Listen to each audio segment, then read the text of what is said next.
right, I'd like to get to at least these two more, the kind of world current events things. This is from Lori. She says, I'd like to get your input on the article below concerning the United Nations summit coming up this September to discuss their 7-year plan for continuing to implement STGs, which is Sustainable Development Goals. She says it's interesting, wants your input. When I brought it up, it's kind of like the, here's some of the things in a nutshell. STG Summit must be a genuine turning point where world leaders come together to adopt an ambitious and forward-looking political declaration and make a global and national commitments for STG transformation. And it's global warming and finances and all kinds of economic and social issues and stuff like that. Take it from there. What are your thoughts? Well, it's all leftists. A lot of this stuff is leftist and it's Marxist. And so you've always had this, in the last century and a half, we've had this battle between the middle of the road people and the left, because that's what it is. It's not the battle of the right and the left. I was not right wing in the 1960s or in the 1970s. I was middle of the road in the 1960s and the 1970s, and the whole rest of the world went more leftist and started calling me right wing. And so that's just nonsense in the first place. When you look at how history's gone, Democrats that ran in the 1960s would never be elected now by the Democrat Party. They would never be offered as people, and I'm including John Kennedy, would never be somebody that the Democrats would try to put in office. And so there's a bunch of left wing. It's basically Marxism and communism, and much of this stuff when you're talking about this whole socialist agenda is being driven by that. You have a lot of socialism going on in Europe, and right now I'm just giving you my opinion on these things. One of the things that Margaret Thatcher said was that socialism works very well until you run out of other people's money. And that is exactly the case. What they want is more control from a governmental point of view. That's the way that governmental authorities have always been. It always leans towards tyrannies. It's why we have the United States Constitution. It's why you have these warnings in Scripture about people lording it over others and that kind of stuff, because men are bent that way. And we've got a whole group of people who just want to be tyrants. They just want to run everybody's life. And this is another one of those examples. On top of that, that's just the fallen nature of mankind. On top of that, you have Satan. And Satan wants a tyranny. He's going to be bringing in a man who is going to be the ultimate tyrant. He's going to be the ultimate Hitler. He's going to be the ultimate Nero. He's going to be the ultimate Stalin. He's going to be the ultimate Napoleon. He is going to be a tyrant like no other. And so the world has to move that direction, and Satan is moving it that direction on purpose. And so this is an example of a group of people that are just going along with it's literally a satanic agenda to minimize the rights of individuals and to maximize the power of government. One of the things that I started off with here is that much of this stuff comes from Europe, and one of the things that you have with Europe is that Europe has had the ability to do socialism since the 1950s because we have been protecting them. They don't have to spend major portions of their gross national product on military because the United States military has been protecting Europe. And if they had to do that, their governments would be radically different. There's no way that they could have stopped the Russians with the type of government that they have. And so, that it's one of those things that you have there. And so we've got people in the United States who are looking at the Europeans and thinking that we should be more like them. And they have been sucking off the fruit of the United States for decades, to be able to take money and just put it into areas that they want, free healthcare and all of that kind of stuff. You can't do that in a society that's actually paying for these things, and included in that, paying for their own military. And so that's from a bird's eye view. Again, one of the things that I like to point out when these things are coming up is you have the whole bent of last days prophecy pointing towards a period of time when there's going to come a guy into power who's going to exercise absolute power over most of the earth for at least 3.5 years, and then it's going to start falling apart on him.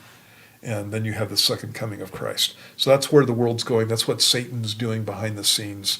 And you have a bunch of people who are going along with that plan because they have no idea about a real relationship with God. And these people will lie about anything. And so, one of the real major issues I have is with this whole thing with climate change. Climate changes all the time. And I like science, and so you can get cores, ice cores. You can look at ancient, cut down a tree and look at the rings in trees, and you can see in real time basically how climate has changed, and whether or not you have more wet winters and drier winters and that kind of thing, based on growth and again, there's a lot of evidence. And when this whole thing with climate change first came up, they had what was called the man hockey stick, and it was the idea that the temperature on the Earth did a major temperatures on the Earth and basically temperatures on the Earth did a major spike after the industrial age. And before that, it was relatively straight. That has been completely falsified. It's a lie. It is a lie. And I knew it to be a lie when I first saw it, because when I looked at it, I went, where's the medieval warm period? They don't have it there. And one of the things that people don't know is that you can go back in history, and there were times in history where, for example, the Thames River froze over and people were ice skating on it. And so the world was radically colder back in the 1700s and the 1600s. It was radically colder than it is right now, because the Thames doesn't freeze over anymore. And then you can go back further in history, and there's a couple of different times in history where they were growing grapes in England. And England is not a place where you grow grapes nowadays. And so the world was radically warmer than it is now. And even when you're talking about CO2, when you're speaking about CO2, we have ice core drillings that represent that CO2 was multiple times what it is, parts per million in the atmosphere, multiple times what it is right now. And so this whole thing is nothing but a construct that's been set out there. And when you see people talking about this stuff, they're always talking about economic change, and it's always going towards a leftist philosophy. And I have no belief in this whole thing with in the stuff that these guys are doing with climate change. And it's after I've gone through and looked at the evidence. The ice cap was supposed to have been ice free back in 2016. And it's one of those things that I do every year. I look at the extent of the ice cap and see what's going on, and it fluctuates back and forth. And it does that. It's always there. It's never been ice free, since that whole time. And this has been going on since the 1980s, you guys. And these people have made just huge amounts of specific predictions during the time that they've been talking about climate change, and not one of them has come true. Not one. This is not science. So it's not that I don't believe in that. I don't believe, that the earth is going to be warmer, because the book of Revelation talks about people being burnt by the sun during the tribulation period. And so whenever I'm going through that passage, I go, you talk about global warming right now, or you talk about climate change right now, you don't know anything about climate change. It's coming. It's just not here yet. And I'm one of those guys that obviously I like prophecy. And if I believe that climate change had anything to do with the biblical prophecies in the New Testament, you can be sure that I would be using that left and right. And I just, it's just nonsense is the problem. There's nothing there that I can glom onto, except that the earth is warming at a constant rate since 1801. And that's long before the Industrial Revolution. And it's at that same rate. And so we're in a warming period. And basically, when you're talking about geological ages and evolutionary and secular geology, we are in one of the coldest periods that the earth has ever seen.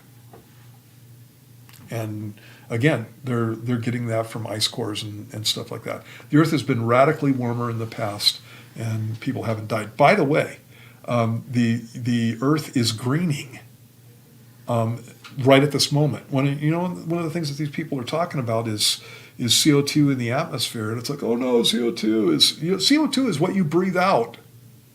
And most people, when they talk about these issues, they think that there's huge amounts of CO2 in the atmosphere. What percentage of the atmosphere, Mike, do you think is 0.04%?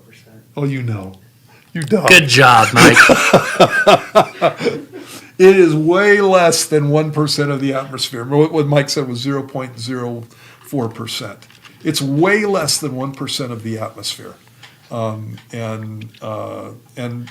the other thing about CO2 in the atmosphere, I don't want to make this, I'm making it all about climate change because this just irritates me. The other thing about CO2 is that when you put CO2 in the atmosphere, it does have an effect on warming. It is a greenhouse gas. But the more CO2 you add to the atmosphere, the less effect you have. And so it's not a direct correlation. You double the amount of CO2, you're going to double the effect of the greening. That is not the way that it goes. It's more like you double the amount of CO2, you half the amount of the greening, and then if you double it after that, you quarter it, and you double after that, it's an eighth. That's how it goes up. And most people don't know that. They have no idea that takes place. In any case, the more CO2 you add to the atmosphere, the better the plants do. Yeah, it's plant food. I was just going to say plant that. Food. And so you add plant food to the atmosphere, you're going to get greening, and you have greening taking place all over the world. 700,000 square kilometers of the Sahara have become green. It's not Sahara Desert anymore. 700,000 square kilometers of the Sahara has been greened since the time that CO2 has been on the rise. And so, it's like I'm a guy, I came from Southern California, hated smog, that kind of stuff. I like, I care about the atmosphere. I care about, clean water and clean air and that kind of thing. And this has been hijacked by crazy people. Okay, that's where I wanted to. It's amazing to me. It's hilarious that these guys, I think of like Charles Schwab of the World Economic Forum. These guys all look like James Bond villains. I know. They're like the bald head guy, like Dr. Evil, and they got the accent, and it's like it's like a conspiracy movie theory made up for a movie, man. And people just glom on to these people. It's insane. Yeah, I can't believe it. So again, one of the things you need to know about the whole climate change thing is every prediction that they've ever made has not come to pass. Every single one. And so that is not science. It's not science. And a lot of times what these guys are doing is they're basing it on computer models. They're not basing it on actual data. Here's another thing. Even with a warming issue, the world's changed since we've been taking measurements of the temperature. And so, generally speaking, when they've set out many of these temperature stations, basically, they started out being in rural areas, and then cities are built up around them. Well, they leave the station in the same place, but you got a city built up around a temperature station, basically a thermometer. What you have there is what's called a heat sink. So concrete and buildings and sidewalks and asphalt and all of that kind of stuff soak in heat, and you can get a different reading at that point. And many times these things are not taken into account. The other thing that I've seen with this, and again, this is stuff that I can't stand about this, is that because climate change is something that people it's the go-to, and the idea that the earth has to be warming is a go-to. These guys go back and they change data from previous decades. And they admit that they changed the data. They want to keep it on the down low, but they changed the data. And so that automatically eliminates that whole concept to me. And so, this is stuff that is just being used to bring people into a situation where they are going to be under the thumb of the Antichrist ultimately. What these guys are doing is trying to bring people under the thumb of a world government. They don't know that they're doing things that are going to lead to the fulfillment of biblical prophecy. But that's exactly what they're doing because they are clueless about spiritual issues. They have no idea where they're going with these things. What this is about with people is power and money. And so you always keep that in mind when you see things like this. I've seen a number of issues come along over the time that I've been alive. And it's always about power and money, man. I'm getting more and more cynical as time goes on. The whole COVID thing, that was just ridiculous to me. I was like, wow, we can take whole populations, whole continents, and we can bend them to our will over something like COVID. And right now, it's a foretaste of what's coming. Yeah, can you imagine what's going to happen when there's a real plague? Yeah. The plagues that the Bible talk about. People are just going to be giving up hand it over, man. Their security to the government. They're going to bow down, and they're going to go that direction. I think a lot of these things are basically dress rehearsals for the book of Revelation. Amen. So.